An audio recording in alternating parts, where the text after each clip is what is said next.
So you've probably played around with ChatGPT, right? Or maybe another AI to help you write an email, plan a vacation, or even get unstuck on some code. And it feels kind of like magic. But what is actually going on behind that blinking cursor? How in the world does a machine understand and talk back to us in a way that feels so human? Okay, let's pull back the curtain. We are going to dive deep into the world of large language models. Here's the game plan. We're going to tackle this in 5 big chunks. First, what these things even are. Then, a quick trip through their history. We'll meet the major players in the game, see how they're actually built, and finally, check out how they're being supercharged to do even more incredible stuff. All right, first things first. Before we can get to the large part of large language models, we got to understand the language model part. What's the core idea here? What makes the whole thing tick? I mean, this is really the multi-billion-dollar question, isn't it? For decades, this was a massive, massive hurdle. See, computers are amazing with numbers, with logic. But our language? It's messy. It's full of nuance and sarcasm and context. So how did we make the jump from simple calculators to creative conversationalists? Well, it all starts right here, with the large language model, or LLM. The best way to think about it is like a giant artificial brain. It's built on something called a neural network, which is a system loosely inspired by how our own brains work. Now, here's the wild part. You don't teach it grammar rules like you would in school. Instead, you pre-train it. You just unleash it on a library the size of the internet, and its one job is to learn the patterns, the facts, the styles, and the logic of human language all by itself. But this is where things get really crazy. When you make these models big enough, we're talking billions of tiny connections or parameters, something totally unexpected happens. They start showing what researchers call emergent abilities. These are skills that just appear. They weren't programmed in. Suddenly, they can learn a new task just from a couple of examples you give it. They can follow complicated instructions for things they've never seen before. And they can even reason through a problem step by step. It's this emergence that makes them feel so genuinely intelligent. Of course, this didn't just happen overnight. The tech we're using today is really standing on the shoulders of giants, decades of research, with one breakthrough paving the way for the next. You can really think of it as a story that unfolds in 4 distinct waves. And just look at this timeline. For a long time, progress was pretty steady. But then, bam, everything changed. You see that point in 2017? That's when a paper on something called the transformer architecture was published. That single innovation was the spark that lit the fuse.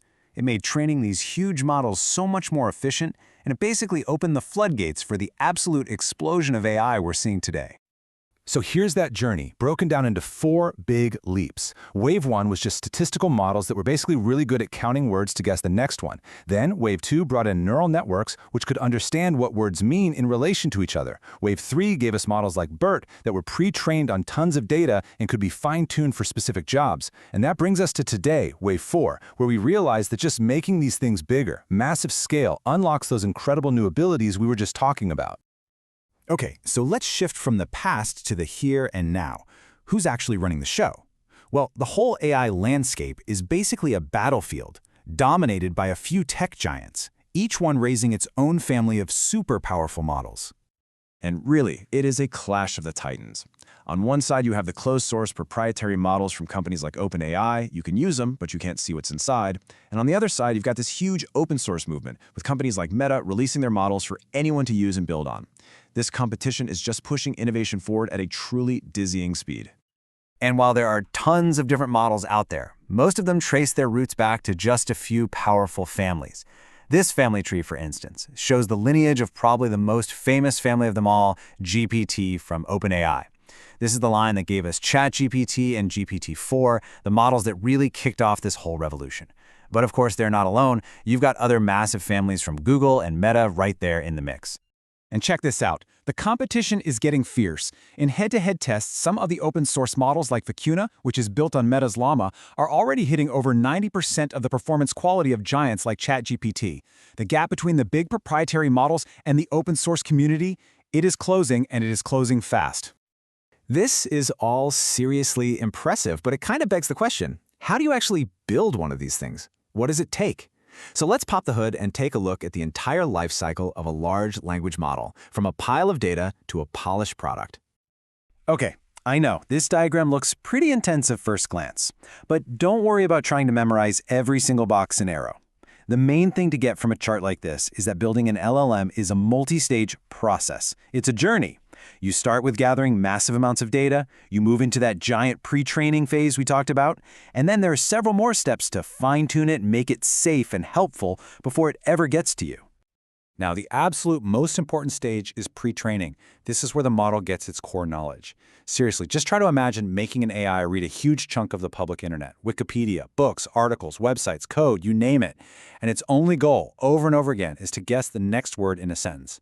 By doing that billions and billions of times, it doesn't just learn grammar, it absorbs facts about the world and even starts to internalize our patterns of logic and reasoning. But that pre-trained model is just raw knowledge. It's like a genius who has no social skills. To make it actually useful and safe, you have to align it. And that's done with a clever process shown here called RLHF. First, you get humans to write high-quality answers to prompts to show the AI what good looks like. Then, you have the AI generate a few different answers, and you have humans rank them from best to worst. All of that human feedback trains a separate reward model. You can think of it as an AI judge that understands human preferences. Finally, that AI judge is used to train the main LLM to get way better at giving answers that are helpful and harmless. So, now we've got our trained, aligned model ready to go. But here's the thing. Even after all that work, a base LLM still has some pretty big blind spots. The real game-changing power comes when you start augmenting it, connecting it to the real world to make it even smarter. And here's why that's so important. A basic LLM is basically frozen in time. Its knowledge stops the day its training ended. It has no memory from one question to the next, and it's famous for hallucinating, just confidently making stuff up. But an augmented LLM can break out of that box. It can be hooked up to live information, it can be given a memory, and it can ground its answers in real, verifiable facts. One of the coolest ways to do this is with a technique called RAG. Let's follow the diagram here. When you ask a question, the system doesn't just send it to the LLM. First, it does a quick search in a private database or on the internet to find relevant documents. Then, it bundles your original question with the facts it just found and sends the whole package to the LLM. This way, the model isn't just relying on its old memory. It's effectively getting an open book test, leading to way more accurate and up-to-date answers. But why stop there? Why just give it documents to read? We can give LLMs access to tools. This could be anything: a calculator for when it needs to do math, a search engine for breaking news, or even an API that lets it book a flight or order a pizza. The moment an LLM can decide which tool it needs and then actually use it, it stops being just a text generator and becomes a powerful AI agent that can accomplish real tasks in the world. And that brings us to the big final question. We've gone on this incredible journey from models that just counted words to these massive, augmented systems that can reason, plan, and now even act. So you have to wonder, as we keep making these things more and more capable, where do you draw the line?